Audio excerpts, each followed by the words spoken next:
Assalamualaikum warahmatullahi wabarakatuh. Di sini kami dari kelompok 3 akan menerangkan mengenai pandangan Islam tentang kebudayaan. Sebelum memasuki materi pada siang hari ini, terlebih dahulu kita akan memperkenalkan anggota kelompok 3. Yang pertama ada saya, Syera Akila Prameswari sebagai moderator, kemudian Tengku Harismawan sebagai pemateri, Faik Foto Silvia sebagai pemateri, Paramita Setianingsih sebagai pemateri, Abi Bagus Satrio sebagai pemateri, dan Chandrika Kumara Setia sebagai pemateri.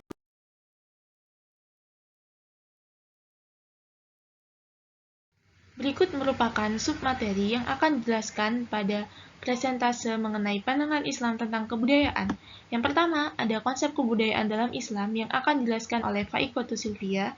Selanjutnya ada prinsip-prinsip kebudayaan Islam yang akan dijelaskan oleh Paramita.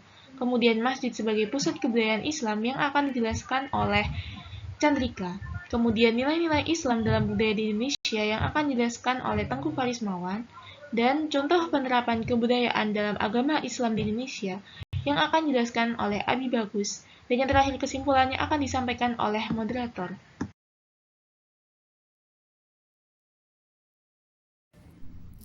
Kebudayaan akan terus berkembang dan tidak akan pernah berhenti selama masih ada kehidupan manusia. Segala sesuatu yang berkaitan dengan aktivitas dan kreativitas manusia, baik dalam hubungan sesamanya ataupun dengan alam lingkungannya, akan selalu terkait dengan kebudayaan orang lain.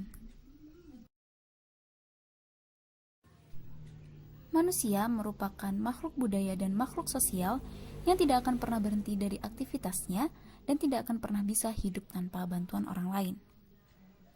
Allah Subhanahu wa taala mengangkat Nabi Muhammad SAW sebagai rasul, yaitu untuk memberikan bimbingan kepada umat manusia. Sebagaimana sabdanya, yaitu, "Sesungguhnya aku diutus Allah untuk menyempurnakan akhlak yang mulia." Yang artinya, Nabi Muhammad memiliki tugas untuk membimbing manusia agar mengembangkan kebudayaannya sesuai dengan petunjuk Allah. Selanjutnya, saya akan menjelaskan prinsip kebudayaan Islam. Manusia dan kebudayaan tidak bisa dipisahkan karena keduanya saling berkaitan. Kata kebudayaan berasal dari bahasa Sanskerta, budaya, bentuk jamak dari kata budi yang berarti budi atau akal. Sehingga kebudayaan itu dapat diartikan sebagai hal-hal yang berkaitan dengan akal. Nah, kebudayaan sendiri adalah keseluruhan sistem, gagasan, tindakan, dan hasil cipta, karsa, dan rasa manusia untuk memenuhi kebutuhan hidupnya dengan cara belajar yang semuanya tersusun dalam kehidupan masyarakat. Manusia dengan akalnya mampu mengubah dunia. Manusia tidak semata-mata terbenam di tengah alam semesta, tetapi dia dapat mengutaati alam semesta ini dan mengubahnya menurut kemauan dirinya. Maksudnya di sini Allah Subhanahu wa taala telah menciptakan dunia dan seisinya atau alam semesta ini, dan Allah juga menciptakan manusia sebagai khalifah di alam semesta ini untuk merawat alam semesta ini dengan sebaik-baiknya. Kemudian Islam adalah agama Allah. Ia bersumber dari wahyu Allah dan sunnah Rasulnya, sebagaimana yang terdapat dalam firman Allah yang berbunyi, "Inna dina indallahil Islam." Sesungguhnya agama yang diridhoi di sisi Allah hanyalah Islam. Selanjutnya, kebudayaan Islam merupakan salah satu perwujudan dari fungsi manusia di dunia ini, yaitu sebagai hamba dan khalifah Allah. Adapun karakteristik kebudayaan Islam, yang pertama ada Rabbaniyah. Rabbaniyah itu bernuansa ketuhanan. Kebudayaan bercampur dengan keimanan secara umum dan ketauhidan. Yang kedua ada akhlakiyah.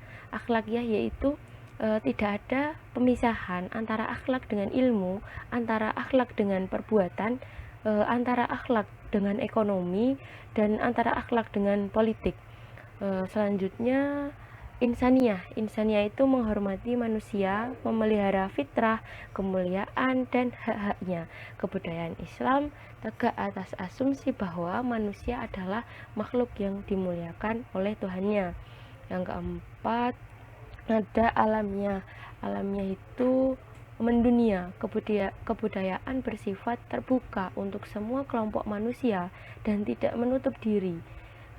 Kebudayaan berkembang dinamis secara alami sejalan dengan perkembangan intelektual dan kreativitas manusia. Yang kelima ada tasamuh. Tasamuh itu Islam tidak mewajibkan orang non-Islam yang hidup dalam naungan kebudayaan untuk menjalankan syariat Islam. Islam tidak memaksakan orang lain untuk masuk ke dalam lingkungan kebudayaan Islam. Selanjutnya ada tanawu. Tanawu itu beraneka warna. Kebudayaan tidak hanya memuat masalah-masalah ketuhanan, tetapi terdapat juga masalah ilmu pengetahuan, kemanusiaan, dan aneka ragam. Yang ketujuh itu ada wasatiyah.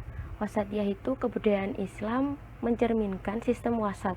Sistem wasat itu maksudnya pertengahan. Jadi dia itu pertengahan antara berlebihan dan kekurangan, antara jasmani dan rohani, antara hak dan kewajiban, antara kepentingan pribadi dan kepentingan bersama, dan antara dunia dan akhirat.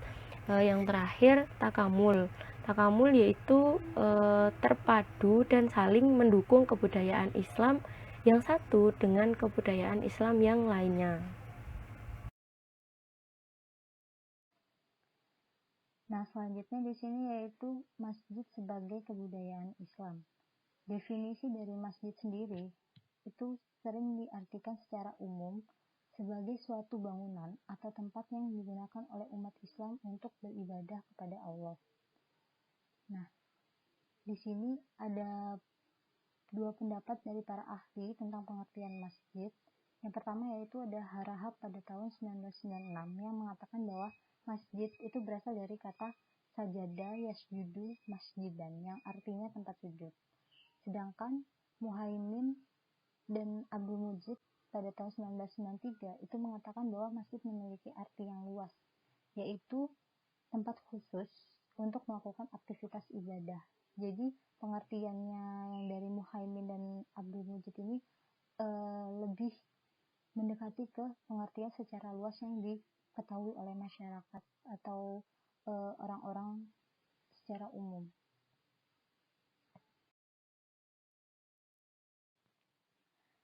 Selanjutnya yaitu ada fungsi dan peran masjid. Pada zaman peradaban Nabi Muhammad SAW, pada tanggal 12 Rabiul Awal di tahun pertama Hijriah, Nabi membangun masjid pertama kali yaitu Masjid Quba di Madinah dan dilanjutkan oleh pembangunan Masjid Nabawi.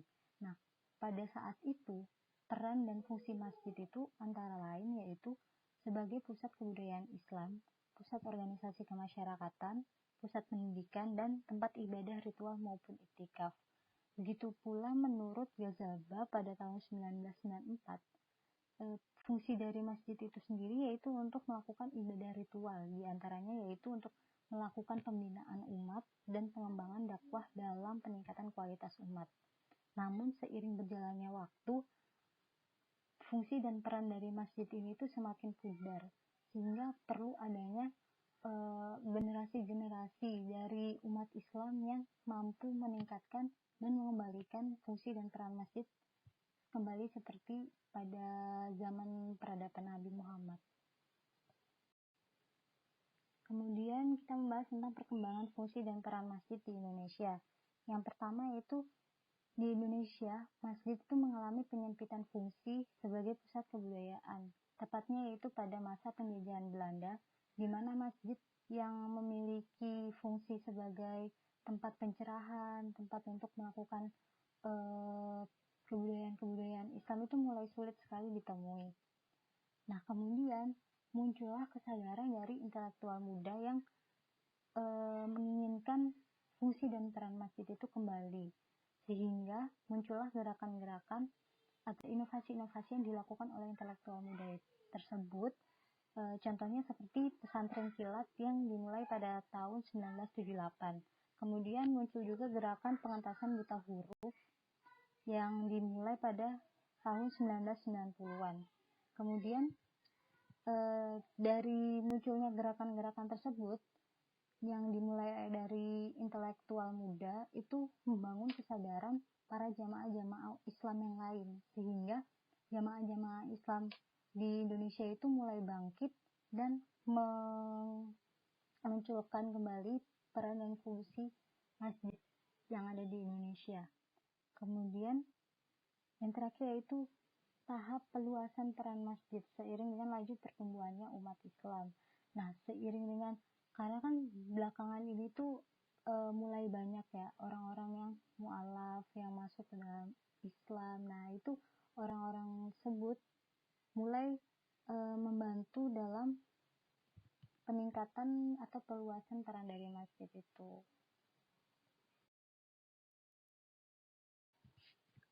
Menurut Hafidzuddin tahun 1988, ada beberapa kegiatan yang dapat dilakukan untuk mewujudkan fungsi dan peran masjid. Di antaranya yang pertama yaitu menyelenggarakan kajian-kajian keislaman, seperti melakukan pengajian rutin dan dakwah-dakwah. Yang kedua yaitu melaksanakan diskusi, seminar, atau lokakarya. Contohnya seperti melakukan diskusi terbuka yang membahas tentang topik-topik hangat yang sedang diperbincangkan oleh masyarakat yang kemudian dikaitkan dengan ajaran Islam. Selanjutnya yaitu membuat data jamaah. Kemudian yang keempat, mengefektifkan zakat, infak, dan sedekah. Nah, ini berhubungan dengan kegiatan sebelumnya yaitu membuat data jamaah. Jadi di sini zakat, infak, dan sedekah itu diefektifkan agar dapat diberikan kepada orang-orang yang benar-benar kurang mampu, di mana masjid tersebut karena memiliki data-data jamaah, jadi mereka akan mengetahui siapa saja yang kurang mampu jamaah-jamaahnya. Terus selanjutnya ada menyelenggarakan training-training keislaman, yaitu memberikan santunan kepada jamaah yang membutuhkan. Itu mirip dengan kegiatan yang keempat, dan biasanya ini memberikan santunan yaitu kepada orang-orang yang mungkin yatim piatu seperti itu. Kemudian berdakwah melalui buku, brosur, buletin, atau majalah. Jadi dalam berdakwah itu tidak selalu melakukan kajian-kajian seperti itu, tapi juga bisa berdakwah lewat buku atau majalah.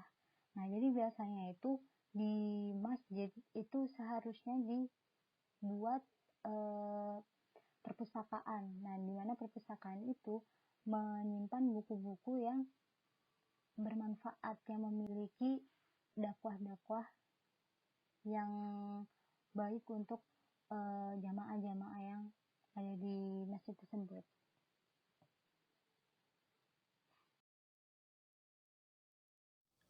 Nilai-nilai Islam dalam kebudayaan Indonesia. Indonesia terdiri dari berbagai suku bangsa, agama, dan kebudayaan lokal, sehingga perlu adanya dua sistem budaya. Yang pertama ada sistem budaya lokal atau etnik. Sistem budaya lokal tersebut memiliki sifat otonom dan berasal dari warisan turun-temurun warga masyarakat yang bersangkutan.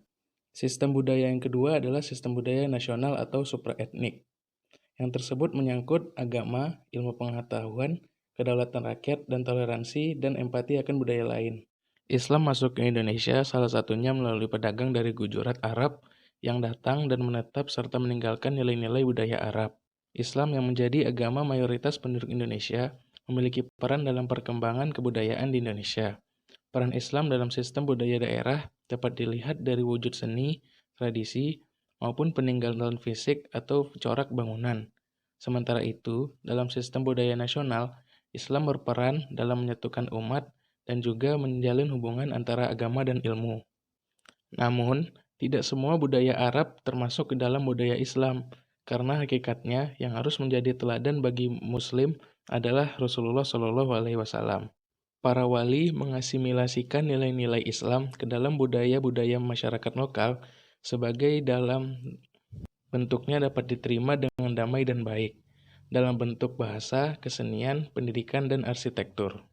Nilai-nilai Islam dalam budaya Indonesia dapat dilihat dari beberapa bidang, seperti bidang sosial, politik, ekonomi, dan arsitektur. Dari bidang sosial salah satunya seperti mempererat ikatan persaudaraan dan silaturahmi yang dilakukan pada berbagai kesempatan dalam kehidupan sehari-hari masyarakat Indonesia, dan pada hakikatnya mengandung nilai Islam yaitu hablum minan nas.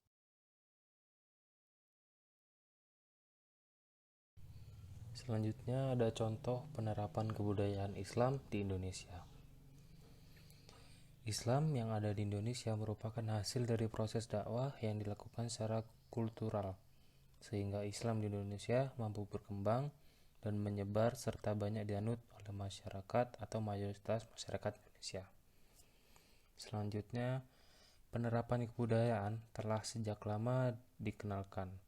Sebagai contoh, para wali atau yang kerap disebut wali songo selalu mengapresiasi budaya setempat dengan tujuan untuk menghormati budaya tersebut yang lebih dulu ada, tanpa menghilangkan unsur kebudayaan untuk mengajar atau menyebarkan agama Islam. Selanjutnya ada beberapa contoh yang telah dilakukan oleh para wali songo pada masa penyebaran agama Islam di Indonesia. Yang pertama adalah larangan, di mana Sunan Kudus melarang masyarakat Muslim Kudus untuk tidak memakan daging sapi. Yang kedua, wayang. Wayang sebagai sarana untuk menyebarkan agama Islam, di mana dalam cerita pewayangan, Wali Songo mengubah atau memberikan pelajaran atau ajaran-ajaran Islam di dalam ceritanya. Selanjutnya ada arsitektur, di mana di sini arsitektur yang dimaksud adalah wujud atau bentuk masjid, terutamanya pada kubah masjid, di mana hal ini dikarenakan pada masa Wali Songo, bentuk kubah masjid dengan atap yang bersusun 3 merupakan penyesuaian dari bentuk model pura yang dimana telah ada sebelumnya. Selanjutnya, kreasi atau seni. Dalam hal ini dikatakan merupakan ajaran yang diajarkan oleh Wali Songo diperuntukkan kepada remaja dan anak-anak. Sebagai contoh yaitu kreasi seni, permainan dan lagu-lagu seperti jublak-jublak suang dan jamuran, di mana lagu-lagu ini merupakan mainan yang banyak dilakukan di sekitar masjid sehingga mendekatkan remaja dan anak-anak kepada masjid dan secara tidak langsung mengajarkan atau mengenalkan agama Islam kepada remaja atau anak-anak tersebut. Kesimpulan yang didapat dari materi kali ini adalah Islam memandang kebudayaan sebagai suatu proses dan meletakkannya sebagai eksistensi hidup manusia. Kebudayaan merupakan segala kegiatan manusia yang terdiri atas hati, pikiran yang kemudian dilakukan dalam perbuatan. Terdapat prinsip-prinsip yang dapat dilakukan dalam melaksanakan kebudayaan Islam yang sesuai dengan nilai-nilai dan norma dasar Islam. Salah satunya contoh penerapan kebudayaan adalah masjid sebagai pusat kebudayaan Islam. Nilai-nilai Islam dan budaya Indonesia dipengaruhi oleh tradisi, adat istiadat, dan peran para wali dalam proses penyampaian dakwah di Indonesia. Cukup sekian presentasi kelompok kami mengenai pandangan Islam tentang kebudayaan. Jangan lupa untuk tetap jaga kesehatan. Wassalamualaikum warahmatullahi wabarakatuh.